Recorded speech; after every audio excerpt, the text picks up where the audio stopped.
Hi, friends. Sorry I was interrupted, but I am now on chapter 9. So this is a continuation of chapter 9.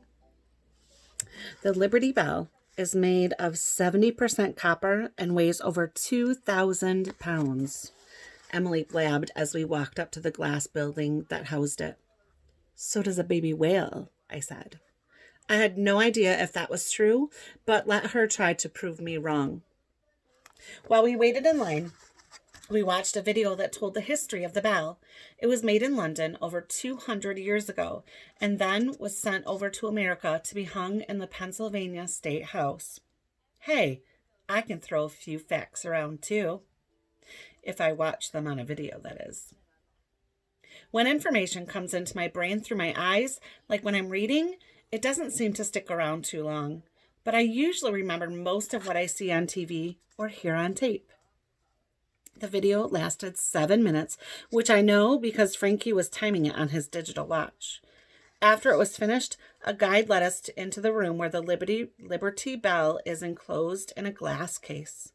Frankie and I moved up real close to get a good look at it.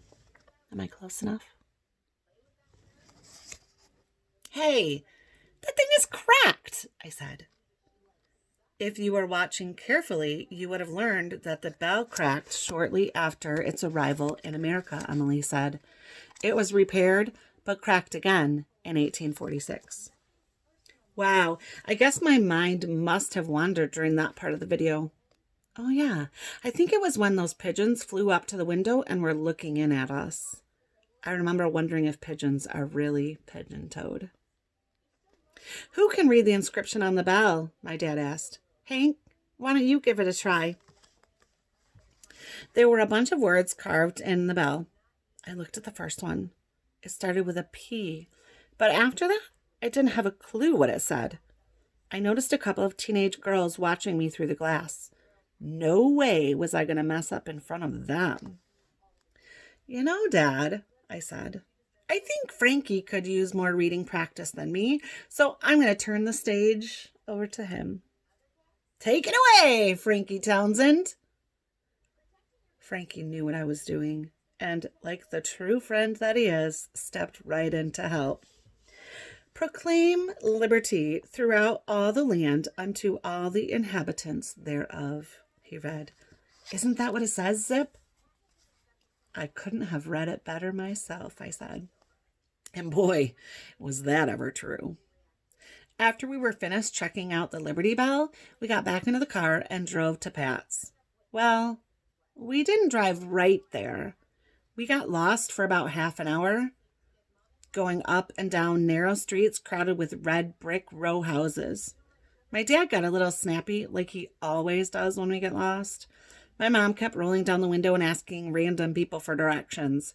But before they could answer, my dad would press the automatic window button on his side and roll up her window.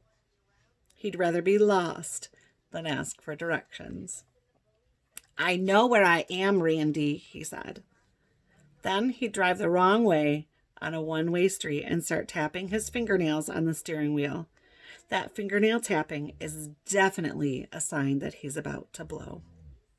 My stomach was screaming for food by the time we finally arrived at Pat's. But within 10 minutes, my stomach was one very happy camper. I've had plenty of sandwiches in my 11 years on Earth, but this was far and away the best sandwich that has ever made the trip into my little mouth. It all starts with a big, crusty Italian roll. Then they load it up with strips of delicious beef that has been grilled with a mountain of onions. Then comes the cheese. You can have your choice of American or provolone or Cheese Whiz.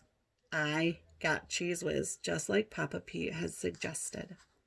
That sandwich was so delicious that even my mom, who is not an eater of greasy meats, had to take a bite. Actually, she took 2 bites. Then she broke down and ordered her own sandwich. I'm telling you guys, the queen of tofu ate an entire Philly cheesesteak and licked her chops afterward.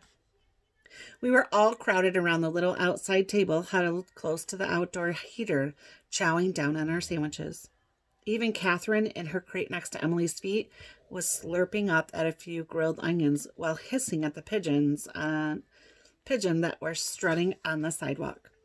I was right in the middle of my sandwich, at the part where all the juices are running up and down your arm, and thinking that this is one of the greatest days of my life, when Dad spoke up.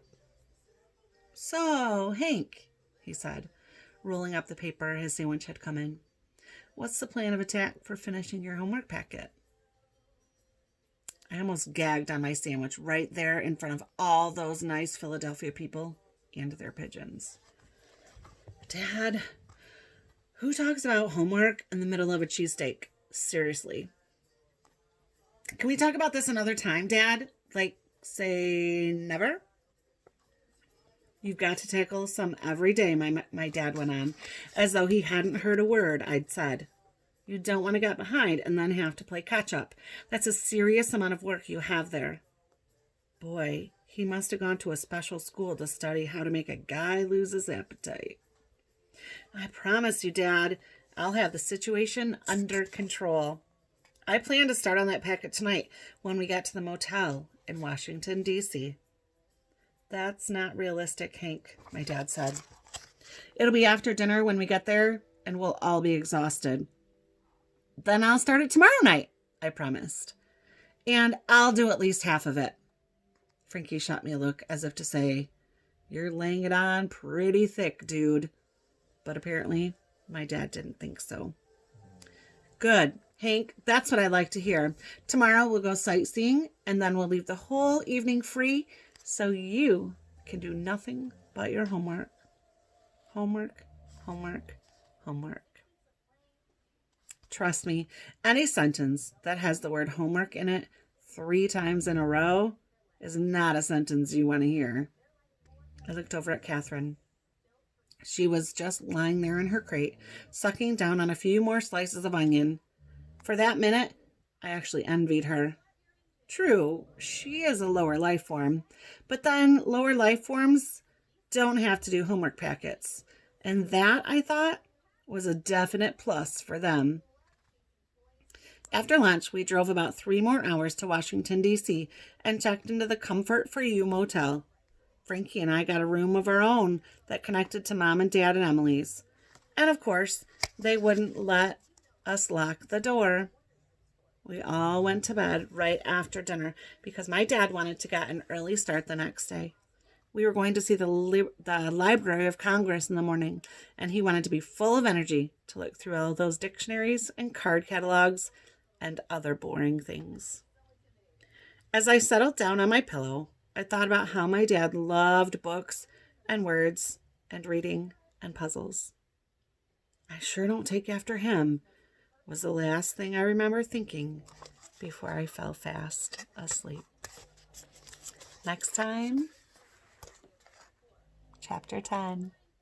I would love to hear from you and have you comment on this video as to whether or not you're enjoying it. What are your favorite parts of it? Are you enjoying the characters? Do you know anyone similar to these characters? Any comments you would like to make? I would love to read them. I would love to hear them. So please leave some comments down below and have a great rest of your day. Till next time. Bye.